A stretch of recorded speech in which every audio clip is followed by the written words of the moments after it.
What time is it? It's science time! Thanks, Alfred. Electroscopes are really cool. And that copper wire that was in the cup, well, that copper wire is also in my simple circuit that I built right here. As you can see, I have wires connected to a light bulb, and it comes back to a battery. However, the light bulb's not on right now. When I connect these wires, the light bulb turns on. That's because electrons and current are able to flow easily through the circuit. When I disconnect it, the electrons quit flowing. We can also use this idea to help us better understand insulators and conductors. An insulator doesn't allow electrons to move through it. Conductors allow electrons to move easily through them. That's why some objects will turn on the light bulb while others won't. I've got a couple we should test. Let's do this. First thing, I have an aluminum strip. When I put the aluminum strip into our circuit, it lights up the light bulb. This is a conductor. Set that over here. We have a plastic spoon.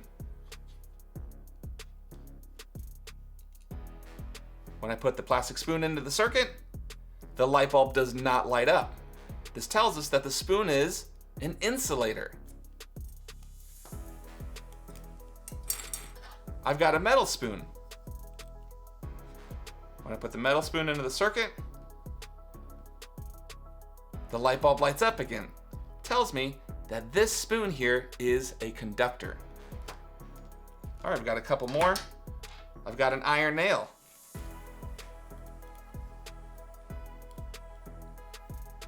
And when I put the iron nail into the circuit, the light bulb also lights up. So that means it is a conductor.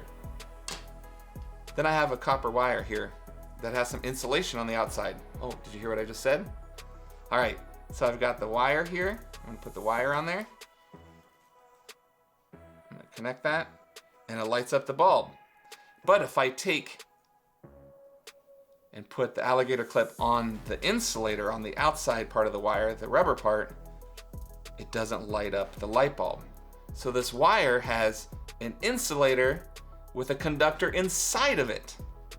So it has both. We'll put this right here for now. And lastly, we have our balloon. So when I put the balloon into the circuit, it's a latex balloon, and it does not light up our light bulb. So we can say that this also is an insulator. What does this all mean? Well, I have two insulators, I've got these three conductors, and I've got this combo here. But what's interesting is static electricity is just that. It's a static charge. And so objects that don't allow electricity to move through them easily, like a spoon and a balloon, hold a static charge. Because when the electrons get onto that surface, they don't really go anywhere. And the only way they go somewhere is if they discharge onto another object. Hence, static charge, hence being shocked. So that is how we use conductors and insulators to better understand static electricity. These here won't hold a static charge because electrons move through them easily. These two objects over here do. Test some things at your house to see which objects are better insulators and to see which ones hold a better static charge. Give it a try. Thanks for being part of our crew today and checking out this short clip from DIY Science Time. If you like this clip and you want to see more exciting science, check out the full versions right here on the channel. Be sure to subscribe and stay tuned for more exciting DIY Science Time.